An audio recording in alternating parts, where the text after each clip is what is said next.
ನಿನ್ ಮದ್ವೆ ಆದ್ರೆ ನಾನ್ ಚೆನ್ನಾಗಿರ್ತೀನಿ ಅಂತ ಗೊತ್ತಿತ್ತು, ಆದ್ರೆ ಇಷ್ಟು ಚೆನ್ನಾಗಿರ್ತೀನಿ ಅಂತ ಗೊತ್ತಿರ್ಲಿಲ್ಲ. ಅತ್ತೆ ಎಲ್ರೂ ಎಷ್ಟು ಪ್ರೀತಿಯಿಂದ ನೋಡ್ಕೋತಾರೆ ಅಲ್ವಾ?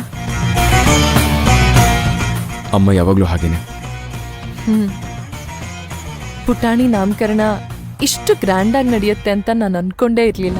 ಆಮೇಲೆ ಅತ್ತೆನೆ ಮುಂದೆ ನಿಂತು ಎಲ್ಲ ನೋಡ್ಕೊಳ್ತಾರೆ ಅಂತ ನಂಗೆ ಐಡಿಯಾನೂ ಇರ್ಲಿಲ್ಲ. ನಾನ್ ನಾಳೆ ಯಾವಾಗ ಆಗುತ್ತೋ ಅಂತ ಕಾಯ್ತಾ ಇದ್ದೀನಿ ಗೊತ್ತಾ. ನಾನು ಇಷ್ಟೆಲ್ಲ ಮಾತಾಡ್ತಾ ಇದ್ದೀನಿ, ನೀನ್ ಸುಮ್ಮನೆ ಇದೆಯಲ್ಲ, ಏನಾದ್ರೂ ಮಾತಾಡುವ ಅಥರ್ವಾ? ಅಂತೂ ನಿನಗೆ ಎಲ್ಲರೂ ಅವ್ರವ್ರ ಜವಾಬ್ದಾರಿ ತಗೊಂಡು ಕೆಲಸ ಮಾಡ್ತಿದ್ದಾರೆ ಅಂತ ಅನ್ಸ್ತಿದ್ಯಲ್ಲ? ಡೆಫಿನೆಟ್ಲಿ ಅಥರ್ವಾ. ಅತ್ತೆ ಇಷ್ಟೆಲ್ಲ ಕೆಲಸ ಮಾಡ್ತಾ ಇದ್ದಾರೆ. ಇನ್ನು ಈವೆಂಟ್ ಮ್ಯಾನೇಜ್ಮೆಂಟ್ದೆಲ್ಲ ಓಂಕಾರ್ ಮಾವ ಜವಾಬ್ದಾರಿ ತಗೊಂಡಿದ್ದಾರೆ. ಅಜ್ಜಿ ಯಾರ್ಯಾರನ್ನ ಕರಿಬೇಕು ಅನ್ನೋದನ್ನೆಲ್ಲ ಲಿಸ್ಟ್ ಮಾಡಿದ್ದಾರೆ. ಇದಕ್ಕಿಂತ ಇನ್ನೇನ್ ಬೇಕು? ಆಮೇಲೆ ಹೆಸರು ಕೂಡ ಅತ್ತೆನೇ ಡಿಸೈಡ್ ಮಾಡಿದಾರಲ್ಲ. ಹಾಗಿದ್ರೆ ನೀನು ನಿನ್ ಜವಾಬ್ದಾರಿನ ಮರಿಬಾರ್ದು. ಮರೆಯೋದಾ? ನಾನಾ? ಇಲ್ವಲ್ಲ. ನೋಡು, ನಾನು ಹಾಕೊಳ್ಳೋ ಜ್ಯುವೆಲ್ಸ್ ಎಲ್ಲ ಒಂದ್ ಕಡೆ ಇಟ್ಟಿದ್ದೀನಿ, ನನ್ ಸಾರಿಗಳನ್ನೆಲ್ಲ ಪ್ಯಾಕ್ ಮಾಡಿ ಇಟ್ಟಿದ್ದೀನಿ, ಮಗುದು ಬಟ್ಟೆಗಳನ್ನೆಲ್ಲ ಪ್ಯಾಕ್ ಮಾಡಿ ಇಟ್ಟಿದ್ದೀನಿ. ನೀನು ನಿನ್ ಬಟ್ಟೆಗಳನ್ನ ಕೊಟ್ರೆ ಅದನ್ನು ಪ್ಯಾಕ್ ಮಾಡಿ ಇಟ್ಬಿಡ್ತೀನಿ. ನಿನ್ ಪ್ರಕಾರ ಜವಾಬ್ದಾರಿ ಅಂದ್ರೆ ಇಷ್ಟೇನ ಭವಾನಿ?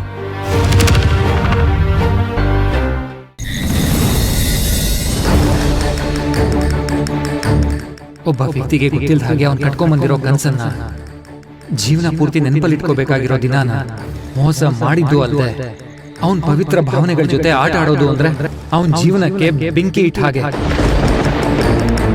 ನಂಬಿಕೆನೆ ವ್ಯವಹಾರ ಮಾಡ್ಕೊಂಡ್ರೆ ಕ್ಷಮೆ ಅನ್ನೋ ಪದಕ್ಕೆ ಅರ್ಥನೇ ಇರಲ್ಲ. ಅವರು ಗಂಡನ ಬದುಕಿಂದ ದೂರ ಹೋಗೋದೆ ಅವ್ರ ಗಂಡನ್ ಮಾಡೋ ಉಪಕಾರ.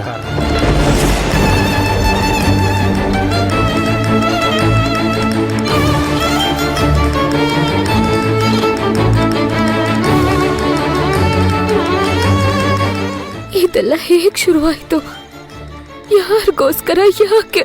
ಮದ್ವೆ ಬಗ್ಗೆ ಕನ್ಸೆ ಇಲ್ದೇ ಇರೋಳ್ಗೆ ವಿರಾಟ್ ಅಂತ ಚಿನ್ನದಂತ ಗಂಡನ್ ಕೊಟ್ಟು ಈಗ ಬಿಟ್ಟು ಹೋಗೋ ಹಾಗೆ ಯಾಕೆ ಮಾಡ್ತಿದ್ಯಾ ದೇವ್ರೆ?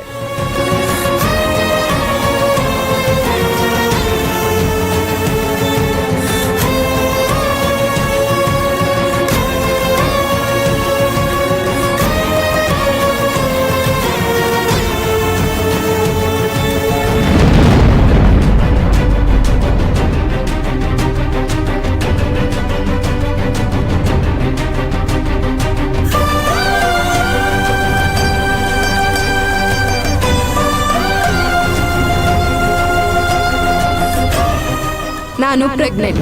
ನಾವು ಸಕಲೇಶ್ಪುರಕ್ಕೆ ಹೋಗಿದ್ದಾಗ ನಿನಗೋಸ್ಕರ ಅಂತ ಫಸ್ಟ್ ನೈಟ್ ಅರೇಂಜ್ ಮಾಡಿದ್ ನಾನು. ಆದ್ರೆ ರೂಮ್ ಒಳಗಡೆ ನಿನ್ ಮುಂದೆನೆ ನಿನ್ ಪರ್ಮಿಷನ್ ತಗೊಂಡು ವಿರಾಟ್ ರೂಮ್ಗೆ ಹೋಗಿದ್ದು, ವಿರಾಟ್ಗೆ ಹಾಲ್ ಕೊಡ್ಸಿದ್ದು. ಅವತ್ ರಾತ್ರಿ ರೌಡಿಗಳಿಂದ ನಿನಗ್ ಹೊರಗ್ ತೊಂದ್ರೆ ಆಗ್ತಿದ್ರೆ ಒಳಗೆ ವಿರಾಟ್ ನನ್ ಮಗುಗೆ ತಂದೆ ಆಗೋದಕ್ಕೆ ರೆಡಿ ಆಗ್ತಿದ್ದ. ಕೇಳಿದ್ದು ಪ್ರೂಫ್ ಅಲ್ವಾ?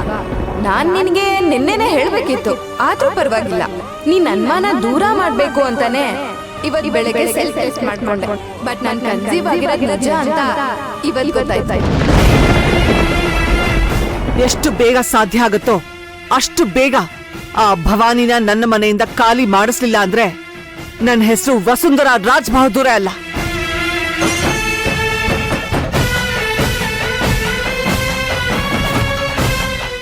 ಇವಳಿಗೆ ನಾನು ಎಲ್ಲೂ ಹೊರಗಡೆ ಹೋಗ್ಬಾರ್ದು, ಏನೂ ಕೆಲ್ಸ ಮಾಡ್ಬಾರ್ದು, ಮಗುನ್ ನೋಡ್ಕೊಂಡು ಮನೆಯಲ್ಲೇ ಬಿದ್ದಿರ್ಬೇಕು ಅಷ್ಟೇ.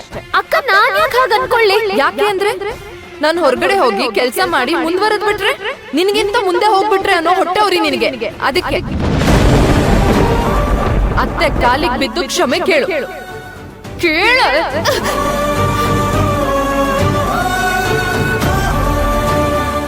ನನ್ನ ಅಕ್ಕನ ಮಧ್ಯದಲ್ಲಿ ಜಗಳ ತರೋದೇ ನಿಮ್ ಉದ್ದೇಶ ಆಗೋದು?